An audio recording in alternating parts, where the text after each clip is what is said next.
अस्सलाम वालेकुम वरहमतुल्लाहि वबरकातुहू। मोअज़्ज़िज़ नाज़रीन, कैसे आप सब। मैं हूं आपका दोस्त समीर। दोस्तों, इस वक्त मौजूद हूं दिल्ली की बहुत ही अहम और तारीख़ी मस्जिद के पास। जी हाँ दोस्तों, ये जो पीछे मेरे मस्जिद देख रहे होंगे, ये है पुरानी दिल्ली की सुनहरी मस्जिद और इसको कुदसिया मस्जिद भी कहते हैं, जिसको मुग़ल शहज़ादी ने बनवाया था। इस मस्जिद की क्या हिस्ट्री है, क्या तारीख़ है, आज के व्लॉग में मैं आपको पूरा बताऊँगा, क्योंकि ये मस्जिद गवाह है सैकड़ों बेगुनाह खून की।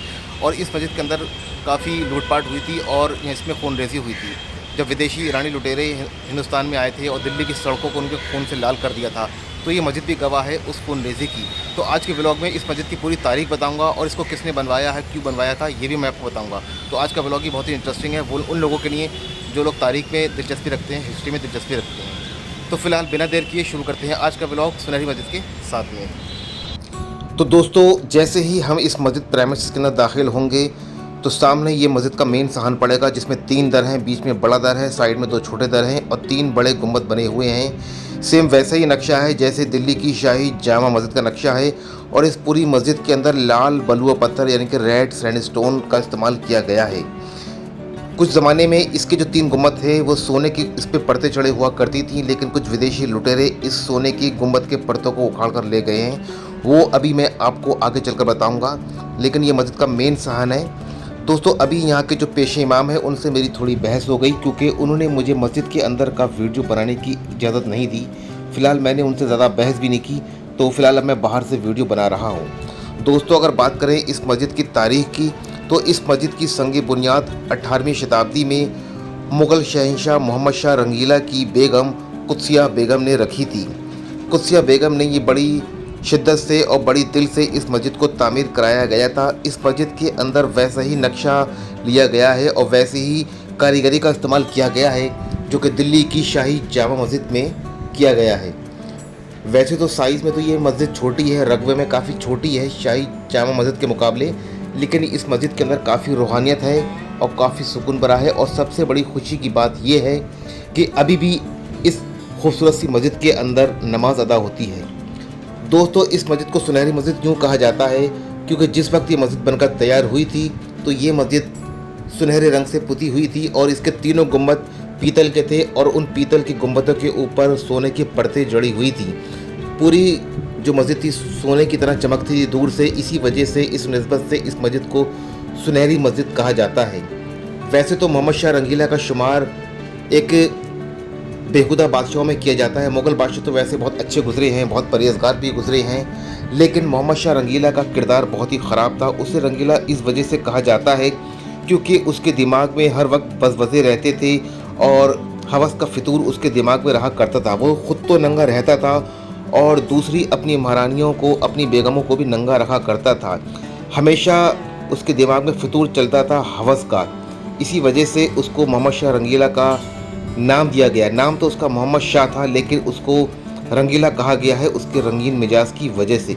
लेकिन उसकी जो एक बेगम थी जिनका नाम कुदसिया बेगम था, उसको बादशाह की ये हरकतें पसंद नहीं थी। इसी वजह से उन लोगों में दूरियां बढ़ने लगीं और कुदसिया बेगम के दिल से उतरने लगा मोहम्मद शाह रंगीला। और कुदसिया बेगम को इश्क हो जाता है अपने ही फ़ौज के एक सिपहसालार ख्वाजा जावेद से।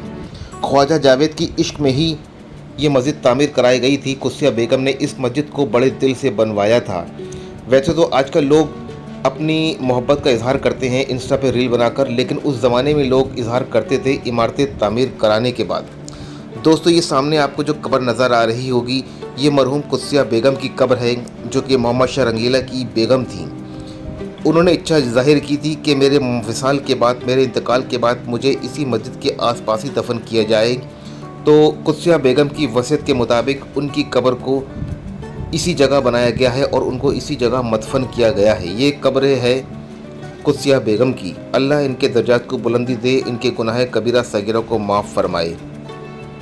फ़िलहाल अभी मैं फ़ातह पढ़ लेता हूँ। फ़ातह पढ़ने के बाद इस मस्जिद से जुड़े कुछ और तथ्य हैं, वो भी मैं आपको बताऊँगा। दोस्तों, जब ईरान का लुटेरा, ईरान का आक्रमणकारी नादिर शाह ने दिल्ली की सरजमी पर अटैक किया था, हमला किया था, तो उस वक्त उसने दिल्ली की सड़कों को खून से लाल कर दिया था। इतिहासकारों का मानना है कि जिस वक्त नादिर शाह रास्ते में ही था तो मोहम्मद शाह रंगीला के सिपाहियों को, उसके जासूसों को पहले ही इत्तला मिल जाती है कि नादिर शाह का आक्रमण होने वाला है, दिल्ली पर हमला होने वाला है। उसके सिपह सलारों ने, उसके सलाहकारों ने मोहम्मद शाह रंगीला को पहले ही बता दिया था कि नादिर शाह रास्ते में ही है और दिल्ली ख़तरे में है। लेकिन इस बात को मोहम्मद शाह रंगीले ने बहुत हल्के में ले लिया था, क्योंकि वो बहुत ढीला बादशाह था। उसको अपनी प्रजा की परवाह नहीं थी और इस मुगालते में था कि नादिर शाह हमारी दिल्ली की सल्तनत तक नहीं पहुंच सकता, हमारी दीवारें, हमारे बॉर्डर जो हैं बहुत ही स्ट्रॉन्ग मजबूत हैं। लेकिन उसके ये ढीलापन का फ़ायदा उठाया नादिर शाह ने, क्योंकि नादिर शाह को पता था कि जो दिल्ली की सल्तनत पे इस वक्त जो विराजमान है, जो गद्दी पे बैठा है, वो शख्स बहुत ही ढीला है और बहुत ही बुज़दिल है। इसी चीज़ का फ़ायदा उठाया नादिर शाह दिल्ली में दाखिल होता है, उसके लोग दिल्ली में दाखिल होते हैं और दिल्ली की सड़कों को खून से लाल कर देते हैं। उसके सामने जो आता है, छोटा बड़ा बूढ़ा बुजुर्ग, सबको बेरहमी से कत्ल कर दिया जाता है। नादिर शाह के गुर्गे, नादिर शाह के लुटेरे इस खूबसूरत सी मस्जिद के अंदर भी आते हैं और इस मस्जिद के अंदर भी खूब लूटपाट करते हैं। जो चीज़ इसके हाथ लगती है वो ले जाते हैं और जो सामने आता है उसको बेरहमी से कत्ल कर दिया जाता है। यहाँ तक कि बच्चों तक को नहीं बख्शा जाता है। और इस मस्जिद का जितना भी मालो ज़र था, सोना, चांदी, हीरे, जवाहरात, याकूत, सब ले जाते हैं। नादिर शाह के फौजी, नादिर शाह के सिपाही लाल किले के अंदर भी घुसकर खूब लूटपाट करते हैं और लाल किले के अंदर शाहजहां का जो तख्त ताउस था उसको भी अपने मुल्क ईरान ले जाते हैं लूट कर। और नादिर शाह के लुटेरे इस मस्जिद को भी वीरान कर देते हैं। इस मस्जिद के गुंबद पर चढ़ा हुआ सोने को भी उतार लिया जाता है और जितने भी इस मस्जिद के अंदर जो इनाम रखे थे, जो भी नजराना आता था, वो सारा नजराना, सारा संदूक अपने साथ ले जाते हैं और इस मस्जिद के अंदर आग लगा दी जाती है। दोस्तों, इसके काफ़ी सालों के बाद जब बहादुर शाह ज़फ़र गद्दी पर बैठते हैं तो उसके बाद इस मस्जिद को दोबारा से वो रेनोवेट कराते हैं अपने तरीके से। तो दोस्तों, इस मस्जिद की जो कहानी थी बहुत ही दर्दनाक थी, लेकिन अल्हम्दुलिल्लाह अल्लाह के करम से इस मस्जिद के अंदर अभी भी 5 वक्त की नमाज़ होती है और ये मस्जिद ASI के कंट्रोल में, यानी कि आर्कोलॉजिकल साइट्स ऑफ इंडिया है, उसकी निगरानी में है। लेकिन इसके बावजूद अभी भी यहाँ पर नमाज़ पढ़ने की इजाज़त है। अल्हम्दुलिल्लाह, अल्लाह का बहुत बहुत लाख लाख शुक्र है, लाख लाख एहसान है इस बात का। तो दोस्तों, अब मैं आपको इस मस्जिद की लोकेशन बता देता हूँ कि आप यहाँ पर कैसे पहुँच सकते हैं। इस मस्जिद का जो नियरेस्ट मेट्रो स्टेशन है वो है लाल किला और दूसरा जो नियरेस्ट मेट्रो स्टेशन है वो है जामा मस्जिद। लाल किला मेट्रो स्टेशन से 5 से 10 मिनट की वॉक करने के बाद आप इस मस्जिद तक पहुंच सकते हैं। जामा मस्जिद से आपको तकरीबन 15 से 20 मिनट लगेंगे पैदल यहाँ पर आने में। तो दोस्तों, बहुत ही प्राइम लोकेशन है। आप लोगों को मैं सजेस्ट करूँगा एक बार यहाँ पर आएँ, विज़िट करें और नमाज़ पढ़ें और देखें कि हमारे आबा व अजदाद ने कैसे कैसी खूबसूरत सी इमारतें बनवाई हैं।